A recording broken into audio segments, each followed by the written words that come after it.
OpTic's problem hasn't been playing against the bottom 8 teams. It's been what happens when they match up with the top 4. I don't think they're a team that are scared to take risks. I think the top 4 teams this stage have been like far and away like the biggest gap we've seen in a while. Hello there, guys, and welcome back to Reverse Sweep presented by PrizePicks. Go to prizepicks.com/reverse sweep and use code reverse sweep for our first deposit match of up to $100. As always, I'm joined today by Patty P and retired raver Chris Parasite Duarte. This weekend, Retired raver. well, he's not retired because he's going next weekend. But anyway, this weekend's matches absolutely flew in, and we saw 6 out of the 8 matches resulting in a 3-0 victory. But now things are beginning to shape up as we're heading into the Miami Major in a couple weeks' time. But before we get into the show, I want to say thank you all for putting your questions in the comments. We made a big push for that last week and you guys delivered. So today we're going to spend a little bit more time answering some of your questions after the weekend's biggest talking points. So right away, we're going to get into it. And the first topic I have here is Thieves. Great S&D playing against Minnesota, who have been looking absolutely dog shit. And we're seeing another Game 5 loss from Minnesota. What's your guys' thoughts? What's going wrong with Minnesota and their inability to close out in those Game 5s? And what is going right or wrong in the Thieves camp as well? Because they're obviously going the distance in a lot of these series where they could close it out earlier. But still 2 victories on the board for them. And I think it's been a slight improvement from their performances from the previous stage. I think Minnesota are just regressing. I feel like they started off this stage strong. They looked really good against some of the better teams they played, and they failed to close out a lot of those victories, which when we talked about it, like they should have won versus like Toronto potentially. They should have probably beat like all the other teams they played, but lately now they're just getting worse. They can't close Game 5s. Their map pool is starting to get exposed, and teams are taking advantage of it. Obviously, we saw the Thieves ended up closing out a map 5 versus them, but the Thieves also they've been looking a lot better. They're not playing the best of competition yet, so we'll still wait to see how they fare up against FaZe next weekend. However, good signs for the Thieves camp finally, because they were struggling for a very long time up until basically this weekend.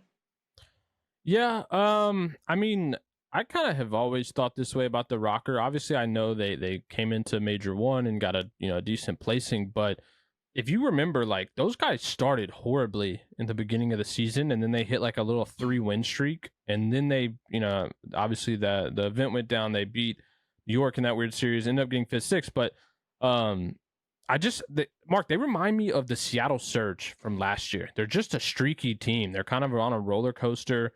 They have their little win streaks and their loss streaks, but I mean, this team has negative ice. To lose that many Game 5s in the way that they've done. I mean, even today, like Lamar, you probably got the best series out of Lamar you could possibly get, and they couldn't clutch up. For me, this team is just due for a roster change. I've been saying it, like I don't know if it's Owakening or just his play style on this team, but he doesn't work for me. I think For ROKKR, I think they have the ability to be on the cusp of like that 5th, 6th, and it's going to require a roster change if they want to be there consistently. There's too many teams improving, like Chris said, while they're regressing, and I think they're limited with the roles they have right now. Owakening in previous Call of Duties has been like the kill whore main slayer, and I mean now we're begging him to kill whore, and he can't seem to get kills, so. For me, I mean, he just can't consistently be having this many bad maps and bad series because this team needs slaying power. The fact that they're even pushing it to Game 5 half the time is like, what's going wrong? So, I just think Owakening it's his time. I think he could be solid on another team, but I think his time on the ROKKR should be over. Who would you put in if you had to, like, looking at challengers or other players that potentially could get traded? More than likely a challengers player, I'd say, but who would you guys think about as a replacement for Wake? Yeah, I'm not sure. I mean, I to be honest, I think this is going to come down to like a Lamar comfort pick, like when I think about it, because I mean, Chris, you've talked about this before. Like, do you think Owakening is playing the way that Lamar wants him to play? I kind of feel like the role they would pick up would be someone that Lamar would like or get along with or like agree on how to play Call of Duty. Yeah. I wonder how their scrims go, because I remember Boston Breach with Wake and Vivid being one of the better scrim teams, everyone would say, and they just didn't perform in matches. And I wonder if their scrims are going similarly, where they're playing pretty good in scrims, and maybe Wake is playing better in those, but he's not able to transition that into matches. So that might be like keeping him on the roster, right? Where it's like, yo, he's like, he does good in practice. Like, we're like, we have a system, like, we're not bad, like, but 90% of the time. But then you get to that 1% where they're playing a match and he's just not playing well. So I wonder if that's even a thing. But in terms of who they pick up, I really don't know where they would go in terms of like anybody that's notable that we know of. In terms of people outside of the league and maybe some newcomers that haven't got a chance, a name that really stands out here is Lunars. Lunars is a part of the FaZe Black Academy team. He was previously on a team that I believe was with Eric Boom and Cruz and Gunsey, and they placed third at the first major of challengers. So, and I know that kid as a playstyle, he is like a slay heavy AR. So maybe they try to look into challengers and get a player there. In terms of anybody else, I mean, Standy, he's a sub player.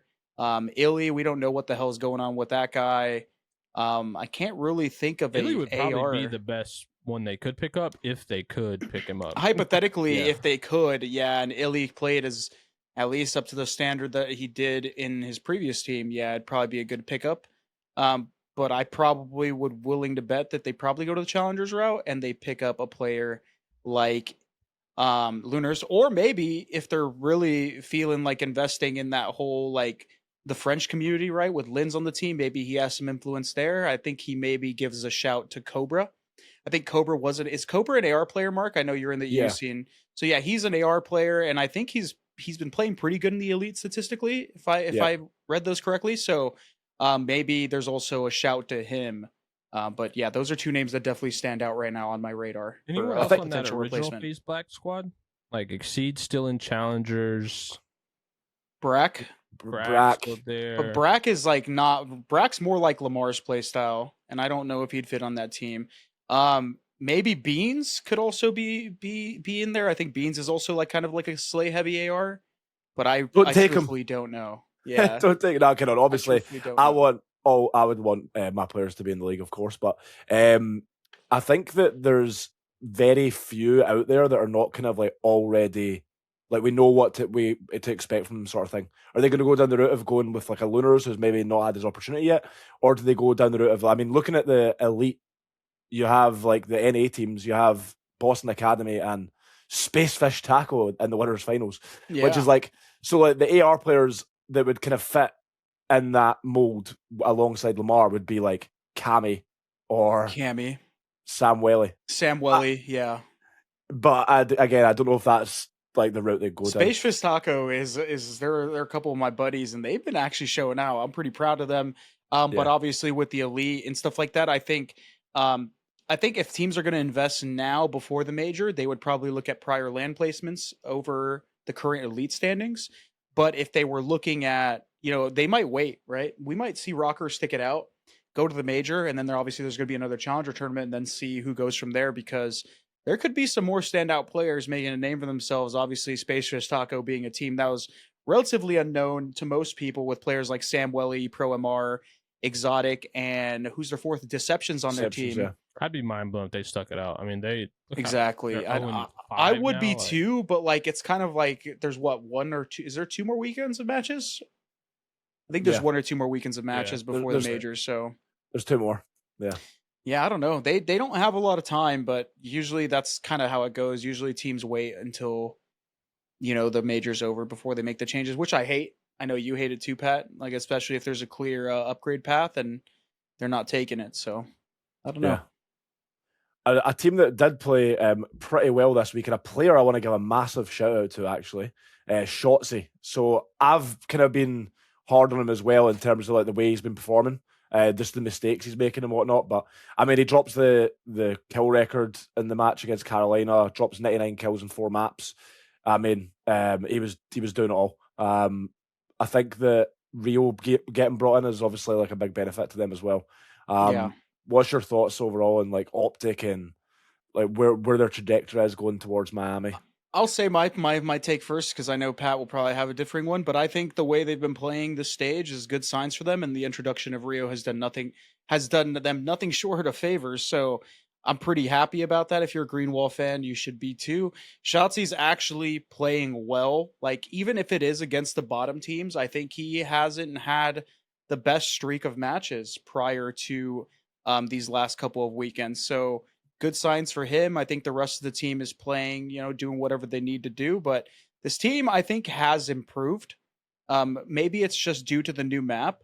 And I still think there's still definitely weaknesses in that camp. I think they need to iron out their control and their search, and their hard point looks pretty good, barring their first map starts against a couple of series. But I mean, my test is really going to be against Toronto. They play Toronto the final match of Sunday coming up on this weekend, and that is going to be their time to kind of like prove it. It's like, okay, you're able to bully these teams. You're not going to any more random game fives. And they right? played New York. Oh, they also play New York. Wow. So they actually have Boston, a big Toronto, weekend New ahead of York. them. Yeah, this is going to be an amazing weekend because it's obviously going to show us what these guys really got, but it's also getting really close to the major. So these matches, they're getting important because if they can win one, maybe even two, both of these matches, it's going to do a lot for their confidence. But I do like the fact that Shotzy's been playing better. I don't feel like he's throwing his life away. But when it comes to these top teams, I still worry because those teams are able to put you in a box. And he needs to find a way to get out of it. Otherwise, he's going to continue to struggle like he has so far. Yeah, so against for those me, teams. I mean, look, another player who's in the same boat is Hydra. He's stepped it up. He's been frying, but we really got to look at the strength of schedule here. I mean, obviously, OpTic as a team, they've been playing a lot better, but they've also only played the bottom four teams. They played Carolina, they played LAG, they played ROKKR and LAT. Like they've gotten so far the perfect run of teams to match up against. Obviously, those teams I would consider like the newbier teams, so like players who are very skilled, like Shotzzy is. It's kind of like a noob slaying type of thing. The kill record's cool. I will say though, and I don't know why this wasn't mentioned. The kill record was broken on Rio, which is a new map, and so like that kind of sets a new pace for the amount of kills because the other maps did not have nearly as many engagements as Rio does in Hardpoint. So like, yes, he broke the kill record, but that kill record was dated because it wasn't including Rio. So I would expect that to probably get broken again in the future just because that map is nonstop action. Yeah. But yeah, OpTics look better. Again, the real test is going to be the next 2 weekends when they match up against Toronto and New York because OpTic's problem hasn't been playing against the bottom 8 teams. It's been what happens when they match up with the top 4. And so, yeah, I mean, like that's to Chris's point. The top 4 is a lot harder to play against, especially in these sub roles. Shotzzy is not the only one. I would say the only star SMG player that has had success has been Kleenex. Even the others have really struggled again, within these top 4 matchups, and that plays a lot of factors. The maps are very different. You can't make as many plays. The teams are a lot better. They do really have dominate map control, and you can't just like hit these super fast playmaking plays. I think that's why Kleenex has been so impressive for me. When we're talking about the true sub players, so still more to see for me, but I mean, yeah, you can't deny it's a positive uptrend. Especially if you don't get Rio in a series, right? Like Rio is a map that I don't think a lot of teams will play OpTic on or FaZe or Toronto on. Against them. Yeah, I don't think they'll play it either. I think maybe FaZe plays it against them, but I don't really see any other team scoring up on a Rio hardpoint with the likes of OpTic. So as much as that map is a good sign for their map pool, it's probably going to get vetoed out in most of their series. Yeah. I think OpTic need to go in those 2 matchups against New York and Toronto. I think they need to take one win there. I think they need to have that confidence that they can beat these top teams going into the major. And if they don't have that still, I still think it's going to be a struggle for them to win anything. Even though it's an online match, I still think it's kind of getting over that hump that they've had with the other top teams. But yeah, I think that OpTic overall, like you said, still need to focus on improving S&D. I've been saying it all season. I think that they're of course always going to be a good respawn team, but I think going into this major, they better be playing S&D like as much as physically possible, and just getting the reps in and trying to improve that way, because I think that that is going to be their area if they're able to compete with the likes of New York, Toronto, etc. They need to be taking S&Ds. They're not going to be able to get through by winning all the respawns, unfortunately, against those teams.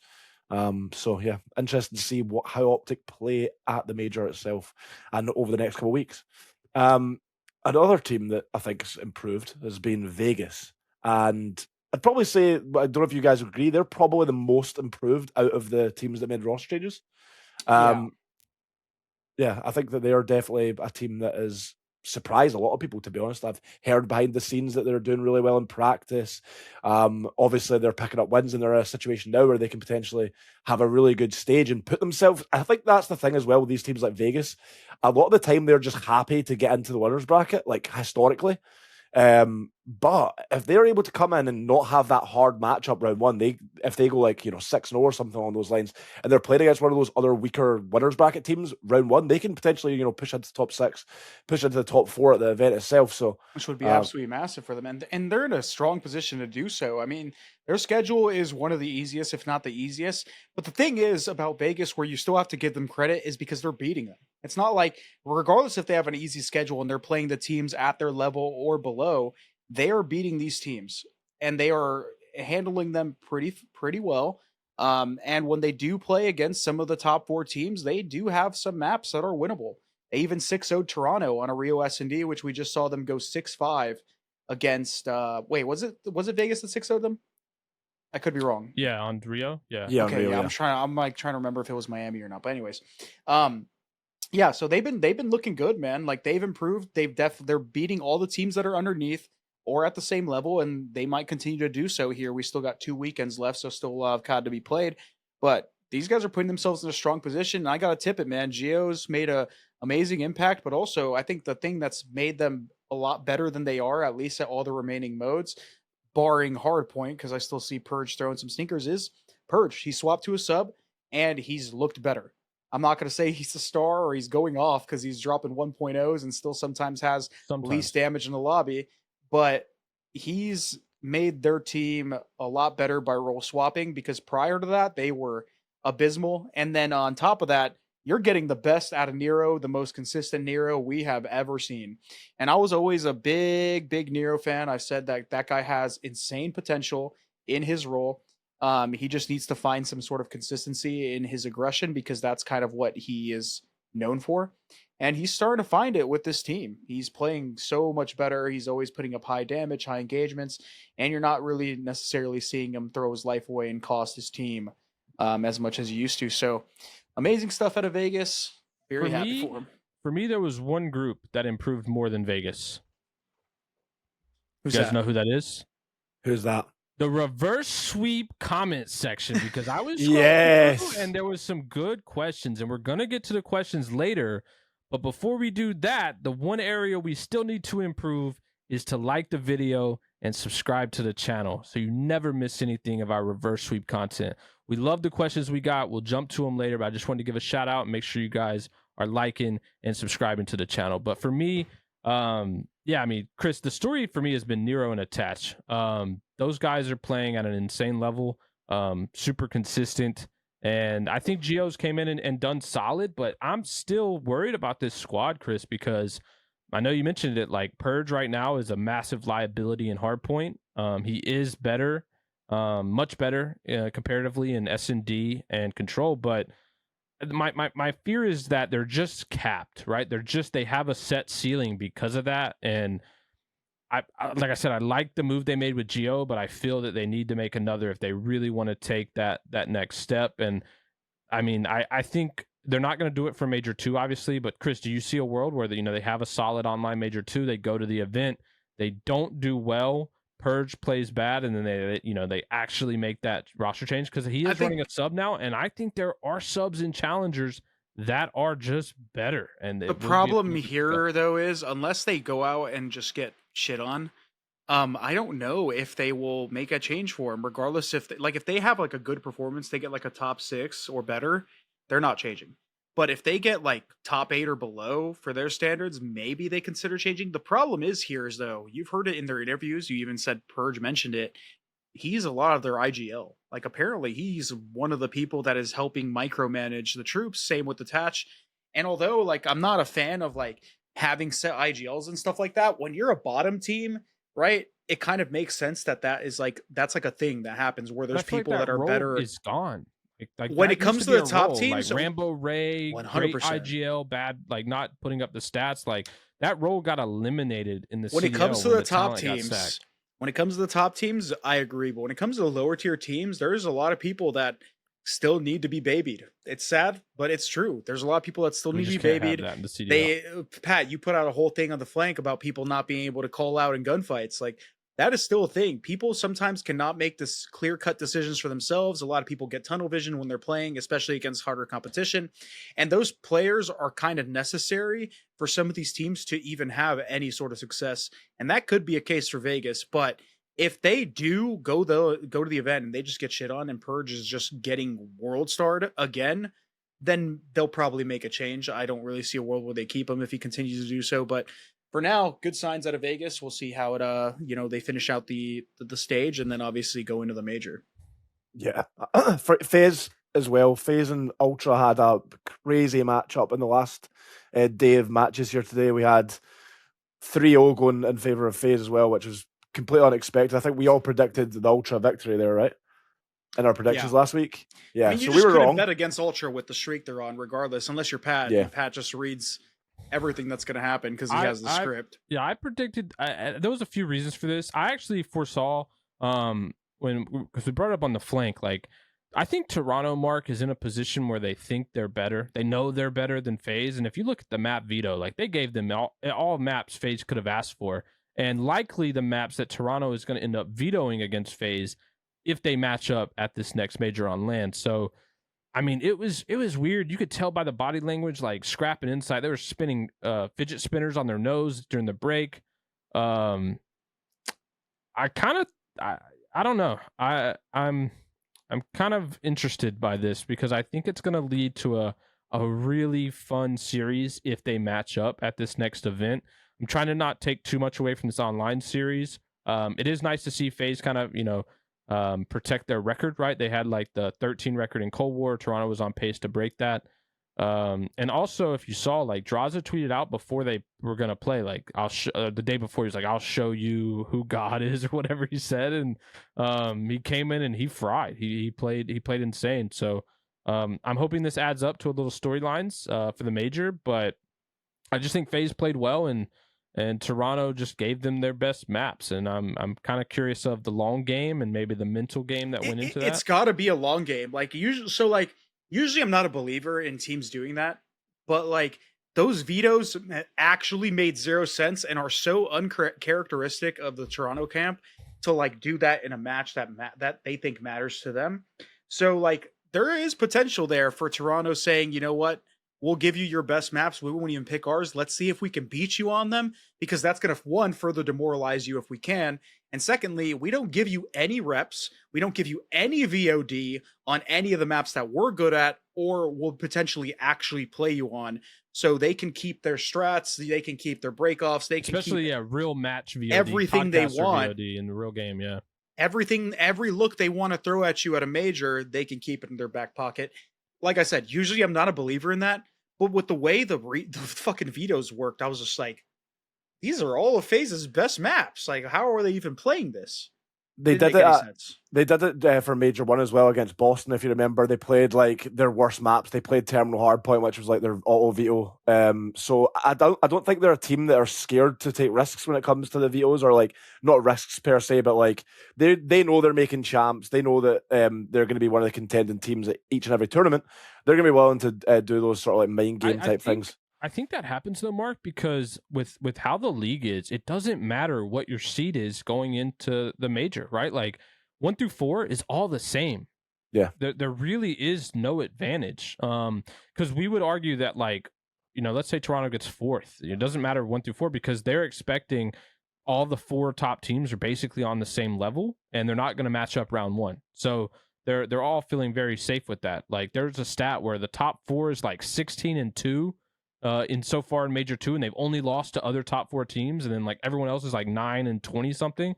So it's like they know for a fact they're not going to play round 1 against any of those top guys. So why not take risk in something where they know they're going to qualify in a top 4 seed for the event? That gamble only doesn't pay off if they do lose to like a team they're not supposed to lose to. But do you guys see that happening for Toronto and FaZe? No. Like, yeah, not at this stage. I think the top 4 teams this stage have been like far and away like the biggest gap we've seen in a while. Like the maps versus these teams are not even close. Like The only ones you could say maybe are OpTic because they'll like go down a map, and then obviously they had that one series where they like got Kentucky fried but still won.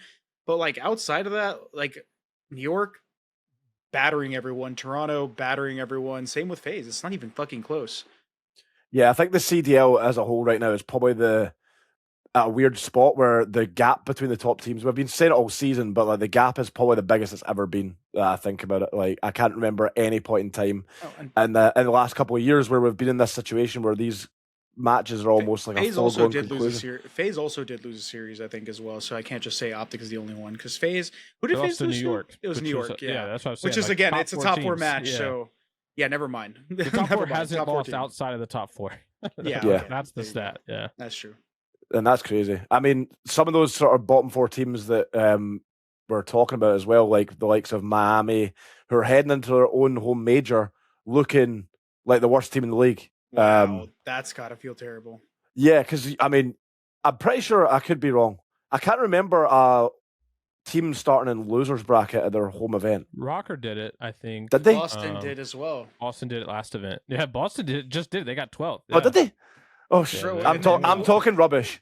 Isn't Isn't there Austin had a 1.35 and they lost. Isn't there going to be a major in Carolina too? Like, Yeah, these teams are all just starting in losers. it's major 3, I think. We literally actually, go there's Boston, Miami, Carolina. Well, the thing is, we can say they're going to start in losers. I mean, there's definitely a couple teams that are like 100%. Like Miami, like they're definitely not. But like Carolina still have a shot. I mean, like there's a world where these teams winners. There's a world where these teams go like 2-5 and they're making winners. I think like there's actually a world where this is happening because of how stacked the top is. I don't think so. Maybe 2-5 is a stretch, but I think you're understanding my point, right? I'm sort of understanding, but you're also speaking a little gibberish like Mark. But something we can easily understand is our PrizePicks. PrizePicks is really simple to play. I can make these picks and submit them in less than 60 seconds. Unfortunately, we did end up losing this past week. Simp absolutely world starred as we predicted. And again, we bet less on Awakening, but this guy is just an anomaly. He'll get shit on and then randomly have a pop-off series. So he ended up going more. Same for Insight, which is pretty close. And then Brezzy, we called that projection right. We got him less. I was not a part of these. Y'all did these without me. I wasn't here last weekend, so I take zero responsibility. Do you disagree with anything we took? Would you disagree with any of these picks? Probably the Jamie Insight less because he is playing Seattle. Was the series was going to be so fast and such a blowout that was our thinking. Same with the ROKKR series versus FaZe. Yeah. We're thinking there's no way that he's going to be getting enough interactions to be able to I think the problem was the control went deep, and that's always the concern, right? The control goes deep, and then they get a lot of kills, but they've obviously lost the series. So, anyway, those were our picks. We're going to jump to next week now. It looks like Friday, March 8th, we got the OpTic Texas against Boston Breach, Atlanta FaZe against the LA Thieves, and then the Carolina Royal Ravens against the Los Angeles Gorillas. What are we thinking? Mark, I said you said we might want to take 2 picks instead of 3 or 4. Yeah, I think we slow down a little bit. I'm liking Shotzzy more in this first matchup. I really am. I'm high on the on Shotzzy after his last match. What's your thoughts? It's a good team, I think, to do it against the Breach. I guess the question is, do we think there could be a Rio? Do you think Breach lets a Rio through? No, they haven't played it. Yeah, well, if does that affect your choice, Mark? Because I think the Rio would be the lock there. Yeah, but will we see some Karachi action potentially? So let me just check the records real quick. I think both teams do play Karachi. We could see some Karachi action. So sub base.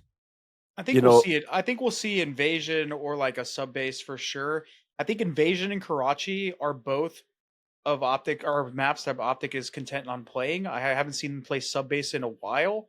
And then that is also 2 map picks for Boston. So I do see a world where Rio gets out, and then it's just a choice of whether OpTic wants to play Boston on either Invasion or Karachi, because those are maps that 100% will get in, and then they'll have their choice between sub base and then the other two. So I don't know. If they get a Karachi, man, I think a more would be fine. And remember, we don't have to pick from this series. Yeah, right? we don't got have to. 3 series, so let's look at the other ones. All right. Yeah, let's go forward. Thieves versus Atlanta. I'm liking Drazah here. I'm liking Drazah coming in hot on the more. No simp. He had 20 more last. Yeah, but it's I'm going for the redemption. Like, he left LAT cheese. You know what I mean? The rematch. I don't know. Oh, I think for the most part, Dan has been playing really well in the AR category, and then I think Nasty, at the very least, he's been putting up a lot of damage. So he's been getting involved a lot. I think this falls on the subs, and I think we probably go for an SMG here, because I feel like it's just going to be a mismatch, like Afro and Kremp versus Simp and Abizi. Matchup wise, we'll probably see Invasion Karachi again, unless like FaZe want to play like a random sub base. Rio's getting vetoed, and then Invasion is obviously a map that is going to be there unless it gets vetoed. But I think FaZe also plays it. I'm feeling a Nasty less. I'm down with that. I wouldn't be opposed to that. He hasn't been getting a lot of kills. He's been putting up a lot of damage, but he can't finish one. Yeah, that's true. That's true. Yeah, I'm down for that, to be honest with you. But I also am down for Drazah as well. But Drazah on the more. But you said we're only going 2. You got to think the Royal Ravens against the LA Gorillas. I'm all over the fellow less. I'm all about the fellow less. The fellow less I've seen so far. The fellow less has got to be clear cut. I don't know what's going on with him. His LAN online performance is drastically different, and he has not been having a good. I mean, it's either a fellow less or an assault less. I mean, Assault or DiamondCon, they've both been pretty rough lately. Assault will randomly have a good series though, and Diamond's more prone to having good series, so I wouldn't go for him. So it's either Diamond Assault or plays fellow. good against other good ARs sometimes though, like the Clay, like the good AR cheese, like going against Clayster. Yeah, that's a good point. I'm thinking though, just looking at these 3 matches, I think we've already spoke about it, but I'm thinking the best 2 choices are Fellow less and Simp or Abizi more. One of those 2. I think that's my pick. It's Simp for me. It's got to be Simp for me if we're picking the submachine gun player. Yeah. Simp more, Fellow less. I'm down for that. Alrighty, we'll lock that in for next week. We got Simp more and Fellow less. Remember, PrizePicks has quick withdrawals, easy gameplay, an enormous selection of players and stat types, and that's what makes PrizePicks the #1 daily fantasy sports app. Go to prizepicks.com/reverse sweep and use code reverse sweep for a first deposit match up to $100. And now we're going to get into the community questions, guys. So we spoke about this at the top. You guys put in some great questions, and make sure you continue to do that. So we thought we'd give it back a little bit and go through a lot of your questions today and use the majority of the show to do that. So the first question we have here is, for each of you, what was your favorite SMG to use and favorite AR to use based off how much you enjoyed it yourself?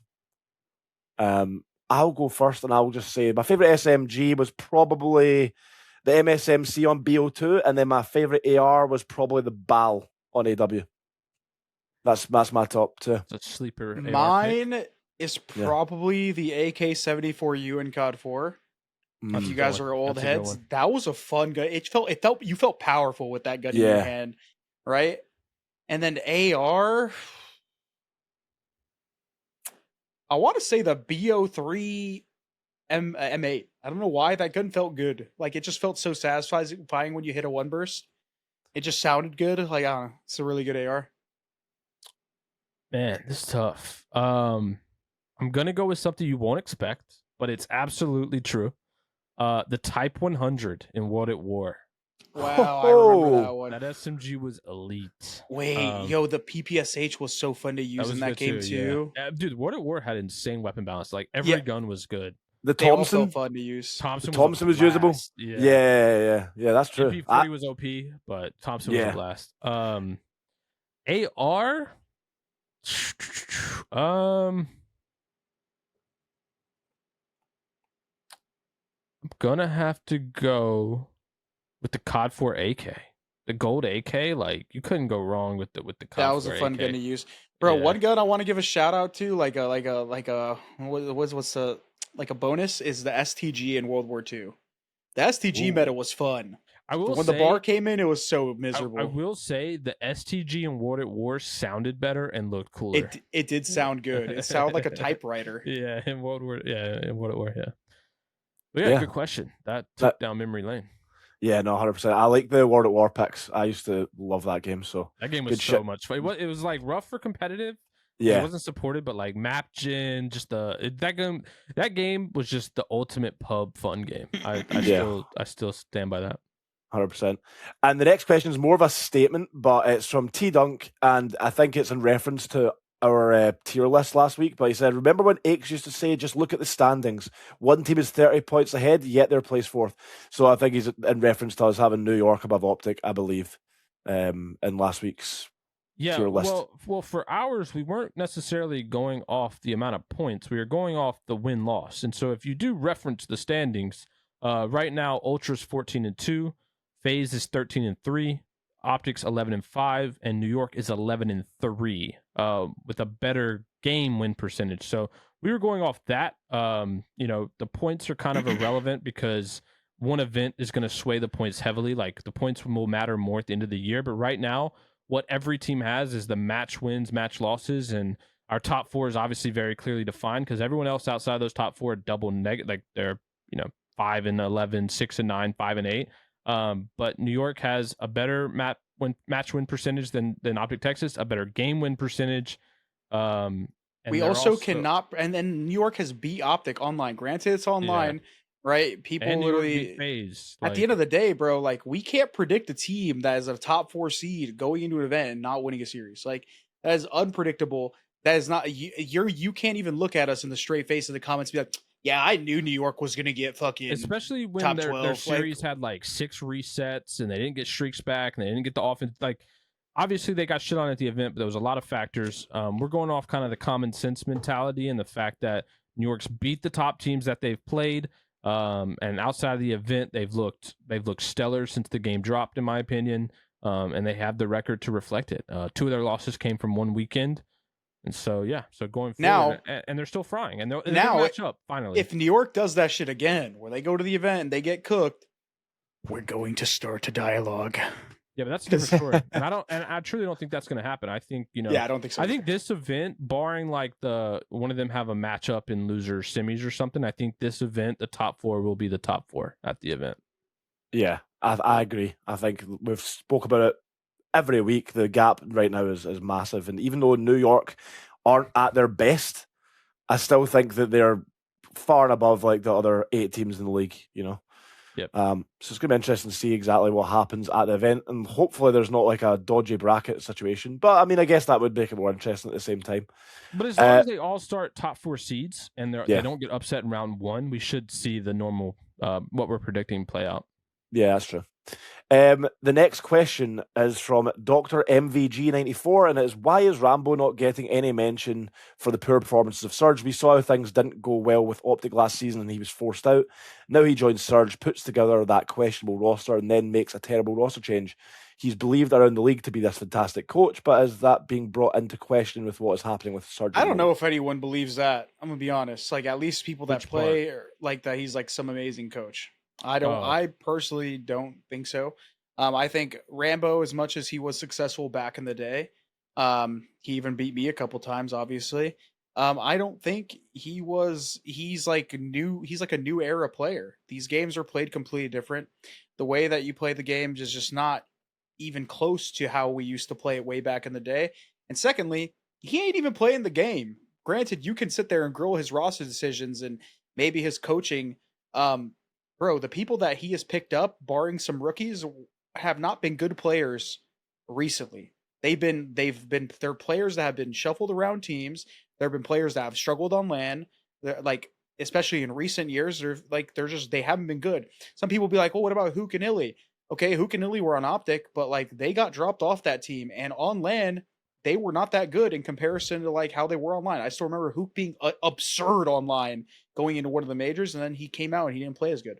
Like they're just players, and in our cities, like bro, I'm not even gonna roast a guy. Like you already know, like Yeah, he's these been playing bad. these teams have been, the team that you put together was shit. We never denied that. So But at the end of the day, the players on that team are not that good. Wake up. I will say I think Ray's issue is he doesn't resonate with the players of the today era, and I think that was part of the reason he struggled with that OpTic team and why he ended up on Seattle. I think Ray is very well liked by the management of these teams. And so, that's obviously granting him his coach spot, and then he's picking out a team. But I think he kind of suffers from the same issue where he's like afraid to take risk, right? We talked about this, Chris, with LAT and the squad they could have formed. They were scared to take risks. They put together kind of a recycled lineup that didn't do well. We've seen this like Huke, Illy, Arcides like experiment. It didn't work on LAG with Huke and Arcides. Those guys were playing the worst COD of their career, I thought. And then they teamed up as a trio, and for some reason like was signed to the Surge. I disagree with that point. That's what they shouldn't have done from the get go. And then to your point, I mean, just not making the right moves after the fact. And I guess my question is, how much of this is being controlled by the players, right? Like how much influence are the players having in this decision? Because if Ray is not stepping up to the plate and making more executive decisions, and these players are kind of running the show and Ray's going along with it, then that's kind of why I believe, they're in the situation they're in. But again, Ray is the GM, the coach, like he is responsible, and it does reflect on him. And so far, at least in the last 2 years, it's reflected on him very poorly. And so, it's one of those things as well, because Seattle hasn't said anything, right? They didn't say anything about the Illy situation. They just kind of brushed over it, picked up Resi, but they're not like controlling the narrative, right? So all there is to do is for the community to make assumptions about what's going on in that camp, and from where we're looking, like that camp is a dumpster fire. And I think that's your question's fair, and I think we all kind of have it. And until something comes out and they're mentioned, I think we're going to continue to kind of view it the same way. Something is going on, and they're not speaking about it. This entire franchise is in shambles. So I think they're all responsible, Ray included. I think you said it perfectly. I think there's some mixture of everyone that's contributed to their lack of success, to be honest. I think Ray's biggest mistake, like you already said, was just him going for the more comfort pick in terms of the players he's surrounded himself with, people that he's worked with previously. And I just think it's a weird mesh of players. And I think we knew that from the get-go. There was a weird mesh of players. And the next question is from Rain Ops Warfare. He asked, do you think if the old Complexity team were on their primes, they would be running majors on this game against Ultra and FaZe? I feel like there's no other person to start this off at, Pat. This is also just a hard question because it's a totally different game. Yeah. I think if we were playing like our Complexity team in our prime on Black Ops 2 or Ghost style of game, but if we were playing on a current day style of game, then probably not. If skill level transitioned over game to game, it didn't matter. I would say no. I would say I'm not being a complexity hater. If we're hater. playing on BO2 or Ghost, we're obvious. Well, that's because you guys were like really good. I'm saying like, let's say your skill cap in those games transition over their games. I would say no. Only reason why is because we've said this before. Nowadays, you got to be able to slay and you got to be able to play the objective. And my boy Teep was a straight objective player, son. Like he was pretty good, but like he was an objective player. So you would have probably need to make an upgrade to keep up with the likes of the new guys. Because, bro, these submachine gun players nowadays are cooking, bro. But it's also again, it goes back to the style of game question, right? Like if there wasn't movement, like I think that's a thing like where Teep could play straight up, and I think he would be just be able to play as good against these guys. Again, it's one of those questions it's impossible to answer. Like, it's hypothetical MJ versus though. LeBron, it's MJ versus Wilt. Like in a hypothetical world, I've seen players like, for example, Lamar is one of those players you wouldn't traditionally think is good at like faster paced games. And even when we had slower paced games, he still had his times where he was getting fried, and a lot of people were calling him to get dropped. So, like, regardless, like, I get what you're saying. It's not so much about the pace. It's about what made our Complexity team good. And in the games that we're playing nowadays, Chris, you don't have to play perfect COD. That's the reality. Like, there's so many situations where players can make a bad play, get a two-piece, and bail you out. spawns are super fluky and inconsistent. The interactions on a map are way more. You're playing less controlled COD and more chaotic COD. And I think that's a big deal. Strategy-wise, I think I truly believe strategy-wise, back then we were putting in way more strategy into how we wanted to look and approach the game than players do today. I just think today, players are very talented in terms of gunfights and moment-to-moment gameplay, but decision-making and stuff like that, I truly believe back in the day we were ahead. And then we think about like the mental factor. If we're playing on LAN, if you're talking about like my prime BO2 team playing against an Atlanta FaZe squad, like they're already struggling to getting their own heads. Like if I'm yelling at them from across the stage, it's a whole nother scenario. So it's one of those things. It's impossible to answer. And yeah, we would get shit on if we came back and played like Modern Warfare 3 against FaZe. Like we would get fucking smoked. And we obviously can't have the inverse where they go and play BO2 against us in our primes. I also think just like this is just a separate conversation, but I personally think the way a player develops and the way like mindset develops, at least for someone like me, because I have a lot of longevity. I still played challengers recently, and like as much as you want to say it, as much as you want to deny it, challengers COD is still high level COD, and it's damn near close to professional COD to a degree. I feel like as a person, I got better at COD. I got better at new CODs. But you also I didn't adapted. stop playing. Yeah, grinded. exactly. I never stopped playing. So like everything I've learned now, if I had this knowledge back in Black Ops 2, along with my Black Ops 2 knowledge, I would literally be worlds far and away the best player in the world, right? If you think about it. So like if all these players kept playing and kept developing their brain and stuff like that in terms of like the newer CODs, and just you learn things game to game that you didn't know before, hypothetically, they would be better than they were before. Hypothetically. They'd be smarter, yeah. They'd be smarter, but the thing from a is, mechanics standpoint, that's different than obviously an effort thing. It's the problem though, and I think this is where it comes into like when people make this sports comparison, it's way different because the like game of basketball, aside from like a few rule changes and like the 3-point line and stuff like that, the fundamental game of basketball hasn't changed. But like comparing Black Ops 2 to Modern Warfare 3 in 2024, it's Apples an entirely different game. It's not even remotely how you play it is completely different. True. And so it's one of those things that's just it's a really hard comparison to make in Call of Duty because back then like Prime, we set the level for the best players in the world, right? Like and FaZe and then Toronto's, they're doing the same thing nowadays.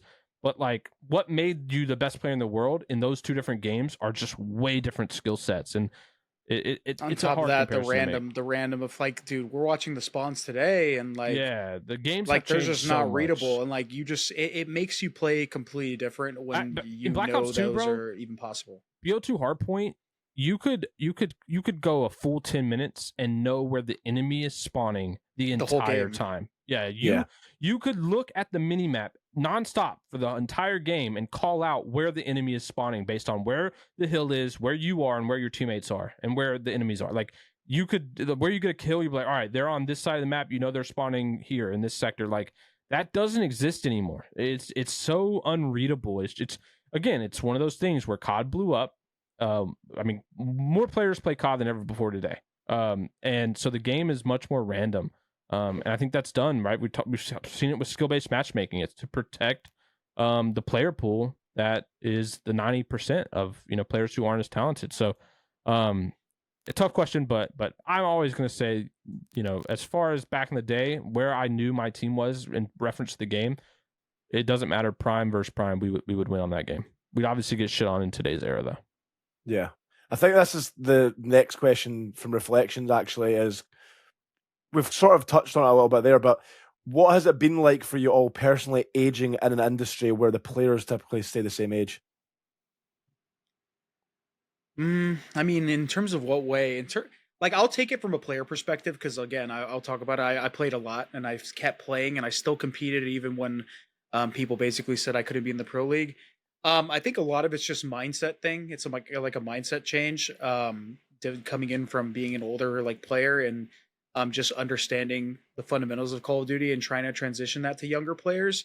I feel like a lot of the time, the work ethic that some of the older players had back in the day is just lost within this newer generation.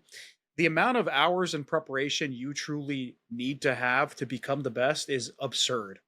Like, and there's always somebody working harder than you. Like when it comes to just scrimming and like VOD and then actually knowing what you're looking for and then being able to basically eat, sleep, and think Call of Duty, that's what it takes to become a pro. A lot of people, especially in the challenger scene, just think it's as easy as like scrimming and watching some VOD and then showing up for practice. No, that's not enough. If you're thinking about it, we were also doing it making $0, making $0. They're exactly. doing it making hundreds of thousands. Exactly. That's like the crazy part is like prize pools now are bigger than ever.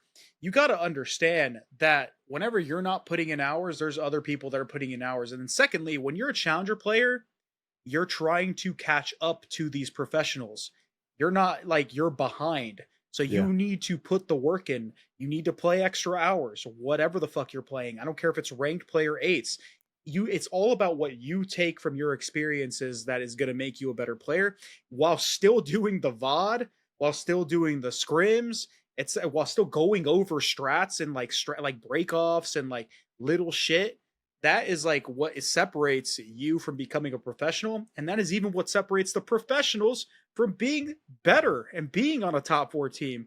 I think it's probably a culture shock. I could only imagine, like, if you were to ask this question, like something like this to like a player like Drazah, or maybe a player that kind of rose through the ranks, like a perfect one would be Formal.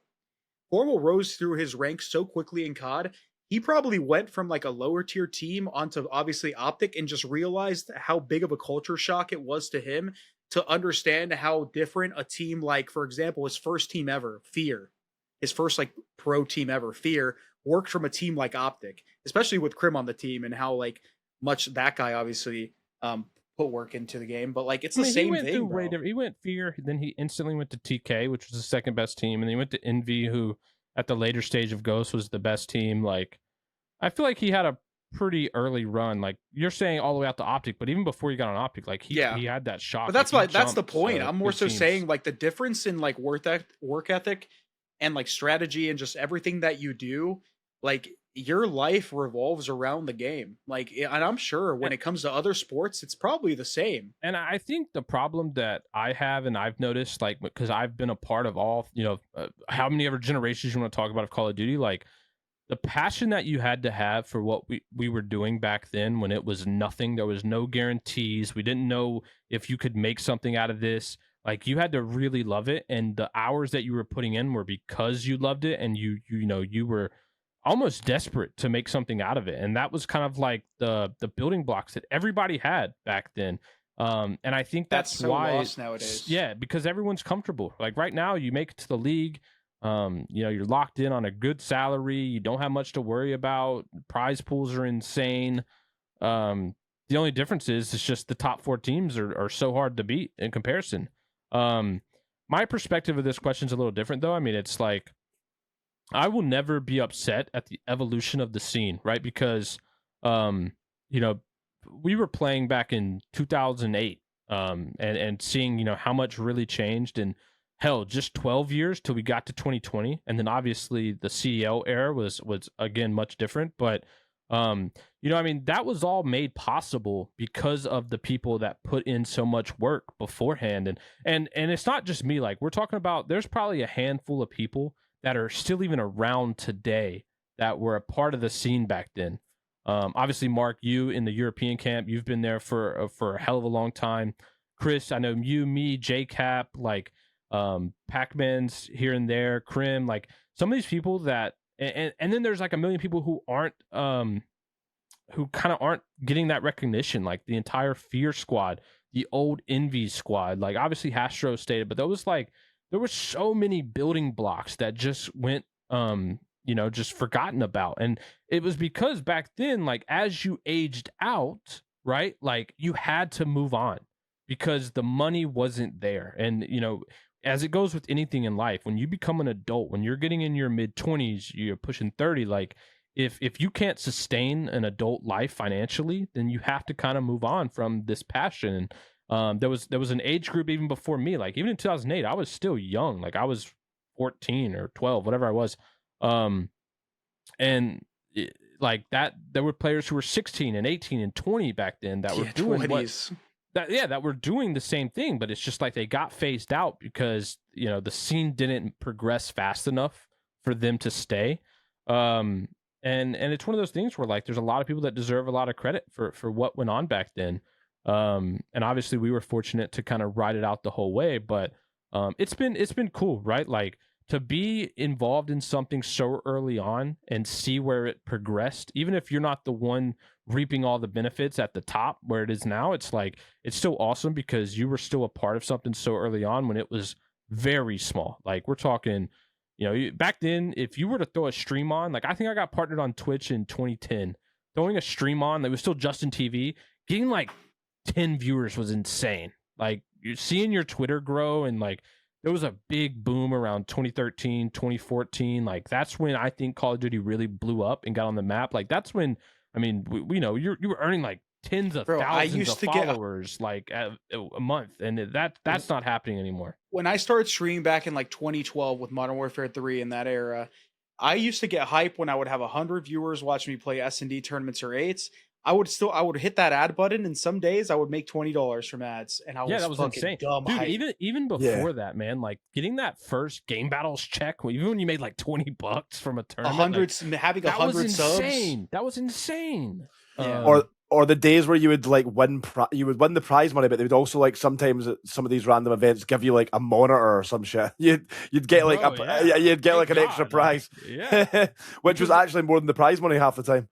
Yeah, and Nate, I think said it good. There's a TikTok clip or a clip of Nate where he was explaining like OpTic's grind, and yes, this was like 2014, but like his mindset was like, I'm getting up and I'm on an air mattress in a random house with 5 guys. I'm streaming 12 hours a day and uploading videos because I don't want to go work at McDonald's. Like that was the reality. It was like you make it or you're done, because at that time, we've seen so many of our peers who reached that point, not because they're not skilled enough to compete and continue playing, because it just became financially unstable to do it. And that, I think, why like prize money, when we reference like the passion back then, prize money was so important, because that was what kind of like, that was the recognition that you could stay on this path. And nowadays it's a lot different. You're not playing, I mean, obviously prize money's great, but like whether you get first or 12th at an event isn't like contemplating whether you have to quit, right? Like, because the era is just so different and everyone is so much more comfortable. And I think that's why the passion of COD has just changed so much. Adam Apicella talked about this before too. Like esports in general, I feel like needs to get back to the passion, because it's great that the money has came in and it's made it more sustainable for more people. But yeah, I mean, like you were going to events, you were rooming with multiple people, people were just, driving and packing their car, trying to find rides and maybe sponsors just to buy a plane ticket or whatever, because there was just so many more passionate people involved. And, regardless of where esports goes, I hope that comes back, but it's hard when money is how it is. Yeah. Good question though.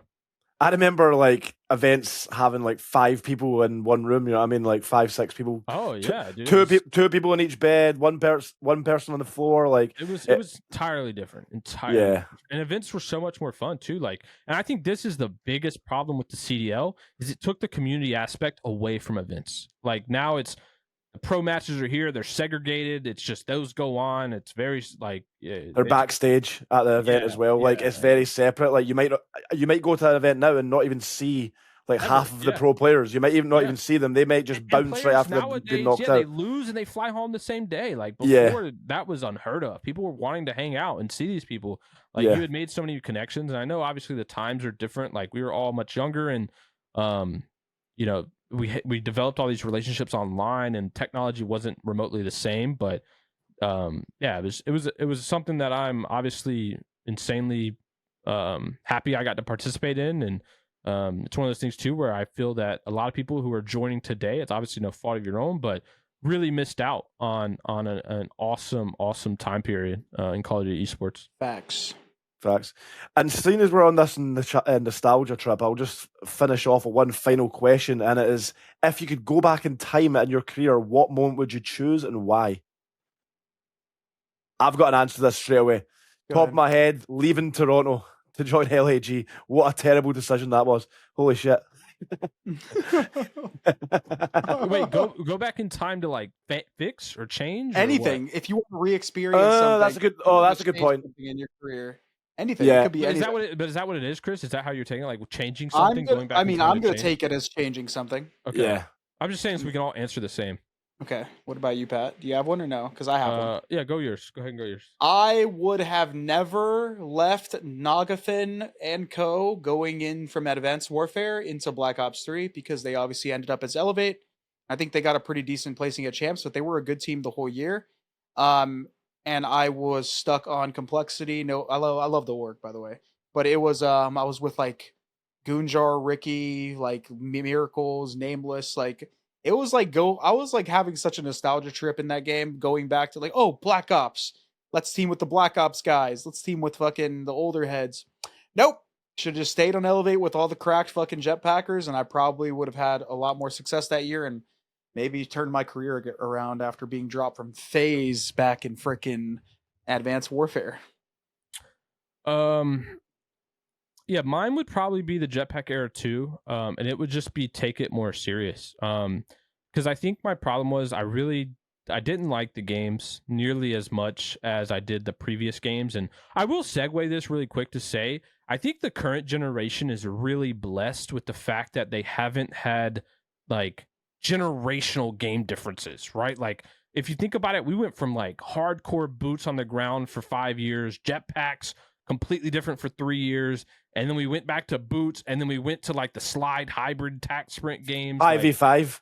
We've had so many different changes, and the new generation is so blessed that every game now is copy and paste. Bro, Like, we literally had games with domination and sabotage. Then we went to games with capture the flag and demolitions, in, like, domination and blitz. We had hardpoint for a year, and it got ripped out of our hands in Ghost. Yeah. When that was like the best game mode we've ever And had. I also think, Chris, if you think about it, like imagine you could have played BO2 for 6 years straight. Like, you know how insane the run, like you guys, us, we would have made. Like it would have been the same as now, and I think that's also a problem with why, not a problem, but why the CDL is so top heavy even now, because they're playing the same game. Like whether you like it or not, the Call of Duty games nowadays are pretty much copy and paste every year. You're getting the same thing reskinned, but fundamentally at its core, it's the same principle. You're not changing game modes. You're not changing, the way these games are played. Facts. So for me, going back,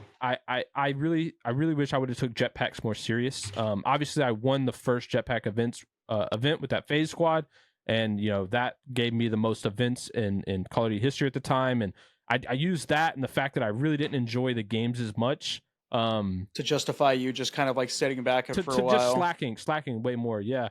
And as soon as boots came back after jetpack ends, I took that first year very serious in World War II, and I had a pretty good year. Obviously I ended up winning champs, but even in general, like I was pretty satisfied with myself in terms of the year I had.